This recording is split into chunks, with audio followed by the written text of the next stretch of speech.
Welcome to Lesson 2.3 of your Dynamic Small Business Search course. In the previous lesson, we covered contact information. Now we'll cover procurement information, which is going to let the government buyer know how they can procure your products and services from your company.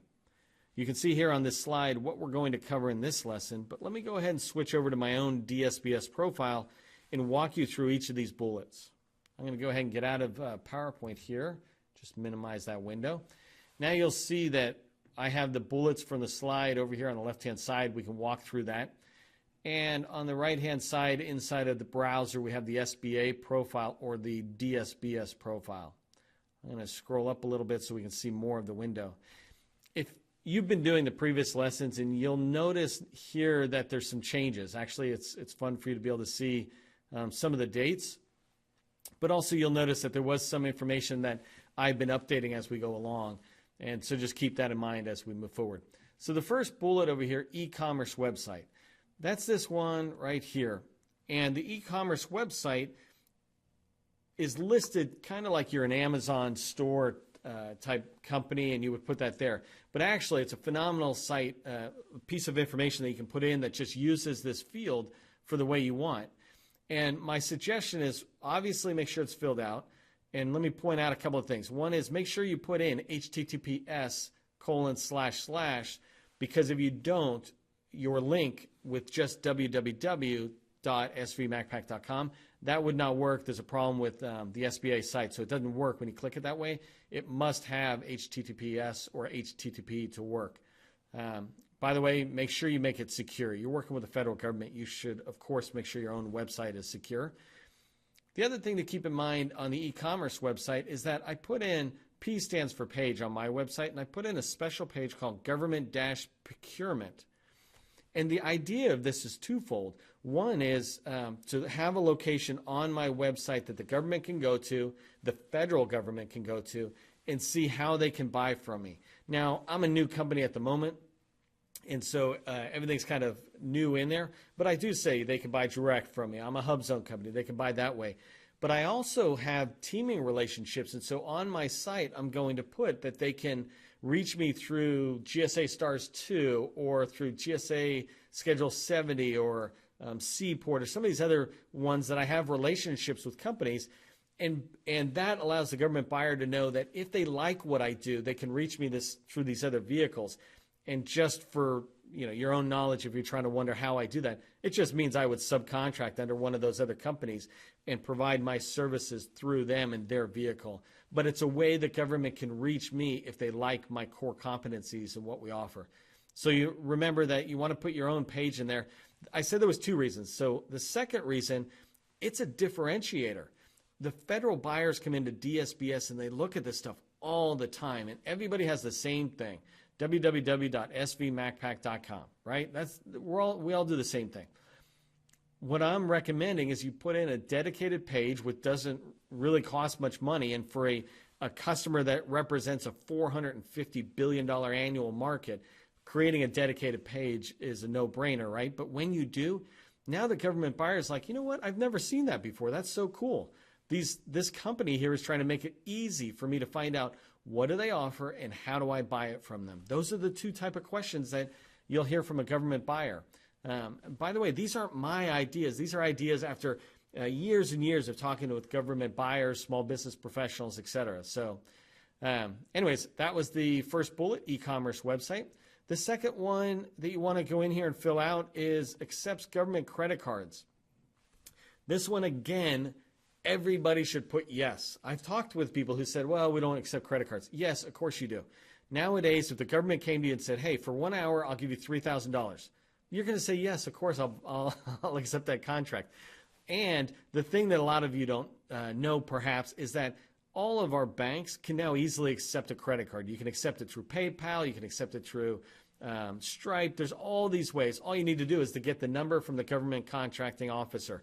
And I've done this before. I've had single contracts where it's, let's say, 40 hours worth of work, and they used a credit card, and they just give you the credit card number and the expiration date, et cetera, and you process it through your bank. Does it cost a little bit for you to take that? Yes, but if that's the only way for them to reach you, it's in there.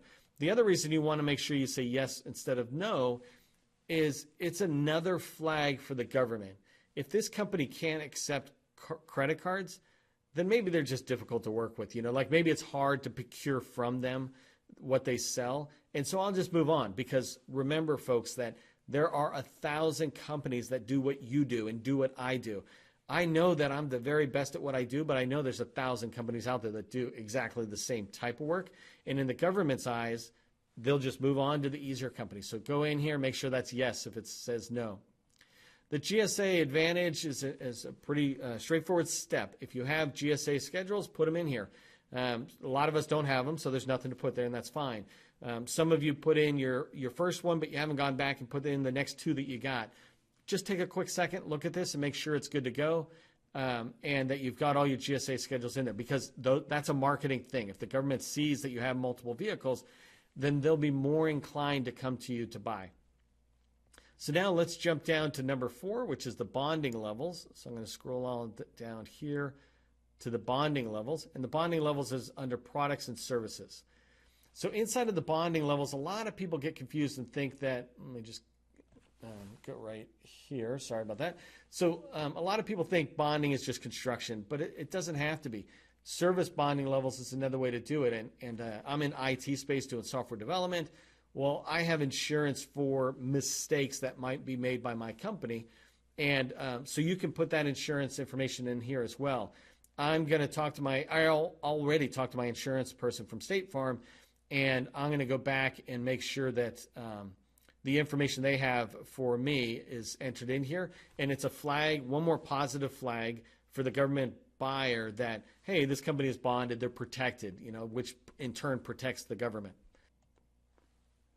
Okay, that takes care of bullet number 4, bonding levels.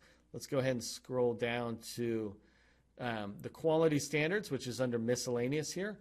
And the quality standards are pretty straightforward. If you go in there, there's ISO standards and some other ones you have in SAM. Just take a look at them and look at what you have and make sure you update that. The electronic data interchange, don't worry about this one at all. I'm just letting you know that the government basically advises us no longer to do that, because they process information differently, the money part. And then the last one, number 7, is the export file.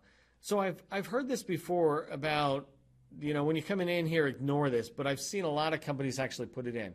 Here's my advice to you. If you really want to be an exporter, put that in. I have no interest in being an exporter, and that's different than working with somebody who's in another, like the Army, and they're in Europe somewhere.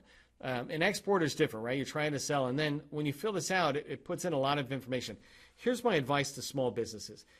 If you're new into this business and you're new into selling to the federal government, et cetera, leave this at no. Maybe you can put wannabe, but I wouldn't even put that, right? You've just started your company. You're just trying to get it up and running. Are you really going to go sell inside of, France and Malawi or, Zimbabwe or Japan? I mean, those are all the entries. When you go to fill this out, it says, where do you want to do it? And I'm telling you, don't bother putting that there, because you can always come back later and say this. But if you're not in the export business, then putting that in there crowds the government from seeing what they want to see, which is down here on some of the more important data like performance history, et cetera. So anyways, either way, make sure you're updating the export data, because that's telling the government how you want to buy. And so if you really want to export, go ahead and say yes and enter that information in there as you move forward. So we just covered the bullets that are on the left-hand side there in the SBA profile. That concludes lesson 2.3 on the procurement information. As soon as the video stops, again, make sure to click back to your own profile and update DSBS checklist before moving on to the next lesson. Remember, I'm not trying to teach you anything here. Really, nothing. I'm trying to help you complete your DSBS profile so that it can help rather than be a blocker to you getting federal contracts. Okay, go update your checklist, and I'll see you in the next lesson.